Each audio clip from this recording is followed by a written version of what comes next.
Hi hello welcome back to my channel. Friends, ಇನ್ನೂ ಯಾರು ನಮ್ಮ ಚಾನಲ್ನ ಸಬ್ಸ್ಕ್ರೈಬ್ ಮಾಡಿಲ್ಲ ದಯವಿಟ್ಟು ಸಬ್ಸ್ಕ್ರೈಬ್ ಮಾಡಿ. ಓಕೆ, ಕಥೆನ ಶುರು ಮಾಡ್ತಾ ಇದ್ದೀನಿ. ಸೆಕ್ಯೂರಿಟಿ ಅವನು ಮನೆ ಒಳಗಡೆ ಬಂದು, ಅಮ್ಮ ಇದು ವಿದ್ಯಮ್ಮ ಅವ್ರದ್ದು ಎಂದು ಒಂದು ಕವರ್ನ ತಂದು ಹೇಮ ಅವ್ರ ಕೈಗೆ ಕೊಡಲು ಅದನ್ನು ಅವನ ಕೈಯಿಂದ ತೆಗೆದುಕೊಂಡ ಹೇಮ ಅವರು, ವಿದ್ಯೆ ಇದೇನೋ ಬುಕ್ ಮಾಡಿದ್ಯಂತೆ, ಬಂದಿದೆ ನೋಡಮ್ಮ ಅಂತ ಕೂಗ್ತಾರೆ. ಅವ್ರು ಕೂಗಿ ಎಷ್ಟೇ ಹೊತ್ತಾದರೂ ಕೂಡ ಅವಳು ಬರದೇ ಇರೋದನ್ನ ಕಂಡು, ಏನಿದು, ಏನೋ ಟ್ಯಾಬ್ಲೆಟ್ ಇರುವ ಹಾಗೆ ಇದೆ, ಯಾಕೆ ವಿದ್ಯೆಗೆ ಏನಾದರೂ ಹುಷಾರಿಲ್ವಾ ಎಂದು ಅದನ್ನು ತೆಗೆದು ನೋಡಿದವ್ರಿಗೆ ಒಂದು ಕ್ಷಣ ಆತಂಕವಾಗಿತ್ತು. ಸೀದಾ ಟ್ಯಾಬ್ಲೆಟ್ ಇರುವ ಕವನ್ನ ತಗೊಂಡು ಹೇಮ ಅವರು ವಿದ್ಯೆ ರೂಮಿಗೆ ಬರಲು ಮೊಬೈಲ್ ಹಿಡಿದು ಕುಳಿತಿದ್ದ ವಿದ್ಯಾ ತಕ್ಷಣನೇ ಮೇಲೆದ್ದು, ಏನಾಯ್ತು ಅತ್ತೆ, ನೀವು ಇಲ್ಲಿವರೆಗೆ ಏನಾದರೂ ಹೇಳೋದು ಇದೆಯೇ ಎಂದು ಅವರ ಮುಖವನ್ನು ನೋಡಲು, ಏನಿದು ಎಂದು ಟ್ಯಾಬ್ಲೆಟ್ ಇರುವ ಕವರ್ ಅವಳ ಮುಂದೆ ಹಿಡಿಯಲು, ಓಹೋ ಅತ್ತೆ, ಇದನ್ನು ಕೊಡಲು ನೀವು ಮೆಟ್ಟಿಲು ಹತ್ತಿ ಮೇಲೆ ಯಾಕೆ ಬಂದ್ರಿ, ಅಲ್ಲೇ ಇಟ್ಟಿದ್ರೆ ನಾನೇ ಬಂದು ತಗೊಳ್ತಾ ಇದ್ದೆ ಎಂದವಳ ಮಾತಿಗೆ ಕೊಂಚ ಕೋಪ ಬಂದರೂ ಕೂಡ, ಅಲ್ಲಮ್ಮ ವಿದ್ಯಾ, ಈಗ ಈ ಟ್ಯಾಬ್ಲೆಟ್ ಯಾಕೆ ತೆಗೆದುಕೊಳ್ತಾ ಇರೋದು ಎಂದು ಅವಳ ಮುಖವನ್ನು ನೋಡಲು ನಗ್ತಾ, ಅಲ್ಲ ಅತ್ತೆ, ಆ ಟ್ಯಾಬ್ಲೆಟ್ ಯಾಕೆ ತಗೊಳ್ಳೋದು ಎಂದು ಗೊತ್ತಿದ್ರೂ ಕೂಡ ಹೀಗೆ ಯಾಕೆ ಕೇಳ್ತಾ ಇದ್ದೀರಾ ಎಂದು ನಗಲು, ಅಲ್ಲಮ್ಮ ವಿದ್ಯಾ, ಈಗ ಟ್ಯಾಬ್ಲೆಟ್ ತಗೊಳ್ಳುವ ಅವಶ್ಯಕತೆ ಏನಿದೆ, ಮಕ್ಕಳು ಆದರೆ ಆಗಲಿ ಬಿಡಿ, ನೋಡಿಕೊಳ್ಳಲು ನಾವೆಲ್ಲರೂ ಇದ್ದೀವಿ ಅಲ್ವಾ, ಈ ವಿಷಯ ಆರ್ಯಗೆ ಗೊತ್ತಾ ಎಂದು ಅವಳ ಮುಖವನ್ನು ನೋಡಲು, ಅಲ್ಲ ಅತ್ತೆ, ನಮಗೇನು ಮದುವೆಯಾಗಿ ಎಷ್ಟೋ ವರ್ಷಗಳು ಆಗಿರುವ ಹಾಗೆ ಮಾತನಾಡ್ತಾ ಇದ್ದೀರಲ್ಲ, ಮುಂದೆ ಬೇಕಾದಷ್ಟು ಸಮಯ ಇದೆ, ಅದಕ್ಕೆ ಈಗ ನಾವಿಬ್ಬರು ಆರಾಮಾಗಿ ಎಲ್ಲ ಕಡೆ ಸುತ್ತಾಡ್ಕೊಂಡು ಇರಬೇಕು ಎಂದು ನಗುತ್ತಾ ಅವರಿಂದ ಟ್ಯಾಬ್ಲೆಟ್ ತೆಗೆದುಕೊಂಡಳು. ನಂತರ ಅವಳ ಮಾತುಗಳನ್ನು ಕೇಳ್ತಾ ಇದ್ದ ಹೇಮ ಅವರಿಗೆ ನಿಜವಾಗಿಯೂ ಆತಂಕ ಆಗಿತ್ತು. ಅಲ್ಲ, ಎಷ್ಟೋ ಜನಗಳು ಮಕ್ಕಳಿಗಾಗಿ ಎಷ್ಟೆಷ್ಟು ಹರಕೆ ದೇವಸ್ಥಾನ ಅಂತ ಸುತ್ತಿ ಮಕ್ಕಳಿಗಾಗಿ ಬೇಡ್ತಾ ಇರ್ತಾರೆ, ಆದರೆ ಇವಳ ಮಾತುಗಳನ್ನು ಕೇಳ್ತಾ ಇದ್ರೆ ನಿಜಕ್ಕೂ ನನಗೆ ಏನು ಮಾಡಬೇಕೆಂದು ತೋಚ್ತಾ ಇಲ್ಲ ಎಂದು ನೊಂದುಕೊಂಡು ಕೆಳಗೆ ಬಂದರು. ಆದರೆ ವಿದ್ಯೆ ಮಾತ್ರ ಈ ಮುದುಕಿದೊಂದು ಗೋಳಾಯಿತು. ಈ ಆಸ್ತಿಯಲ್ಲಿ ಅರ್ಧ ಪಾಲು ಆರೆಂದು ಇದ್ದಿದ್ರೆ ಹೇಗೋ ಮಾಡಿ ಮನೆಯಿಂದ ಆಚೆನಾದರೂ ಹೋಗ್ಬೋದಿತ್ತು, ಆದರೆ ಈಗ ಇಲ್ಲೇ ಸಾಯಬೇಕು. ಒಂದು ಖುಷಿ, ಅದೇನಪ್ಪ ಅಂದರೆ ಅಡುಗೆ ಮನೆ ಕೆಲಸ ಮಾಡೋಕ್ಕೆ ಆ ಮೀರಾ ಇದ್ದಾಳೆ, ಇಲ್ಲ ಅಂದಿದ್ರೆ ನಾನು ಕೂಡ ಮನೆ ಕೆಲಸ ಮಾಡಿ ಸಾಯಬೇಕಾಗಿತ್ತು ಅಂತ ಮತ್ತೆ ಅನ್ಕೋತಾಳೆ. ಮತ್ತು ಈ ಕಡೆ ಮೀರಾ ಅಡುಗೆ ಮನೆನ ಕ್ಲೀನ್ ಮಾಡಿ ಹೇಮ ಅವರನ್ನು ಹುಡ್ಕೊಂಡು ಹೊರಗೆ ಬಂದ ಮೀರಾಗೆ ಮಂಕಾಗಿ ಕುಳಿತಿದ್ದ ಹೇಮ ಅವರನ್ನು ಕಂಡು ಅವರ ಬಳಿಗೆ ಬಂದ ಮೀರಾ ಅವರ ಪಕ್ಕದಲ್ಲಿ ಕುಳಿತು ಅವರ ಹೆಗಲಿಗೆ ಒರಗಿ, ಅಮ್ಮ ಏನಾಯಿತು, ಯಾವುದೋ ಯೋಚನೆಯಲ್ಲಿ ಕಳೆದು ಹೋಗಿರುವ ಹಾಗಿದೆ ಎನ್ನಲು ಅವಳ ಮಾತಿಗೆ ಎಚ್ಚೆತ್ಕೊಂಡ ಹೇಮ ಅವರು ಬಾರದ ನಗುವನ್ನು ಮುಖದಲ್ಲಿ ತಂದ್ಕೊಂಡು, ನೀನು ಯಾವಾಗ ಬಂದೆ, ಅಲ್ಲ ಒಂದೇ ಸಮಯ ಯಾಕಿಷ್ಟು ಕೆಲಸ ಮಾಡೋದು, ನೀನು ಸ್ವಲ್ಪ ಹೊತ್ತು ರೆಸ್ಟ್ ಮಾಡಬಾರ್ದಾ ಎನ್ನಲು ಅವರ ಕೈ ಹಿಡಿದು, ಅಮ್ಮ ಏನಾಯಿತು ನಿಮಗೆ, ಯಾಕೆ ಹೀಗಿದ್ದೀರಿ, ಯಾಕೆ ಅಮ್ಮ ನನ್ನ ಹತ್ರ ಹೇಳ್ಕೊಳ್ಳಲು ನಿಮಗೆ ಇಷ್ಟ ಇಲ್ವಾ ಎಂದು ಅವರ ಮುಖವನ್ನು ನೋಡಲು, ಮೀರಾ ಹಾಗೇನು ಇಲ್ಲ ಪುಟ್ಟ, ಹೀಗೆ ಒಬ್ಬಳೇ ಏನೋ ಯೋಚಿಸ್ತಾ ಇದ್ದೆ ಅಷ್ಟೆ, ನಿನ್ನ ಹತ್ರ ಮುಚ್ಚಿಡುವಂಥದ್ದು ಏನಿದೆ ಹೇಳು, ಹಾಗೆಲ್ಲ ಏನೂ ಇಲ್ಲ ಪುಟ್ಟ ಎನ್ನಲು, ಅಮ್ಮ ನಾನು ಬಂದಾಗಿನಿಂದ ನಿಮ್ಮ ಬಗ್ಗೆ ಸ್ವಲ್ಪವಾದರೂ ತಿಳ್ಕೊಂಡಿರುವ ಹಾಗೆ, ನೀವು ಪ್ರತಿದಿನ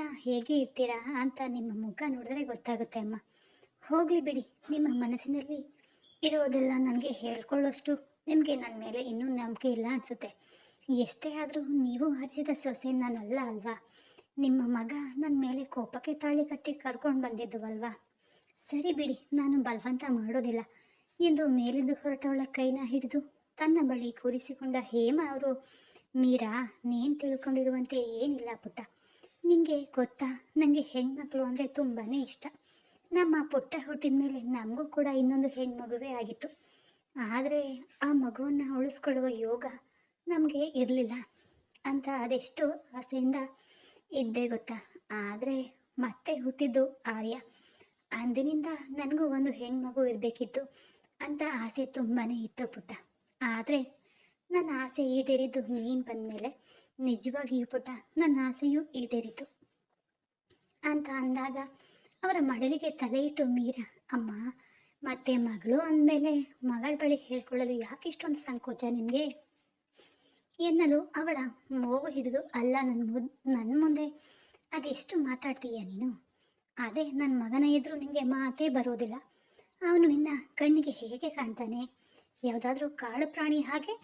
ಅವನು ನೋಡಿದರೆ ಸಾಕು ಹೆದರಿಕೆಯಿಂದ ಮೂಲೆ ಸೇರಿಬಿಡ್ತೀಯ ಅಂತ ನಗಲು ಅವರ ಮಾತುಗಳಿಗೆ ಅಮ್ಮ ಎಂದು ಅವರ ಹೆಗಲಿಗೆ ಒರಗಲು, ಹೌದು, ನಿನ್ನ ಅಮ್ಮನೇ ಹೇಳ್ತಾ ಇರೋದು.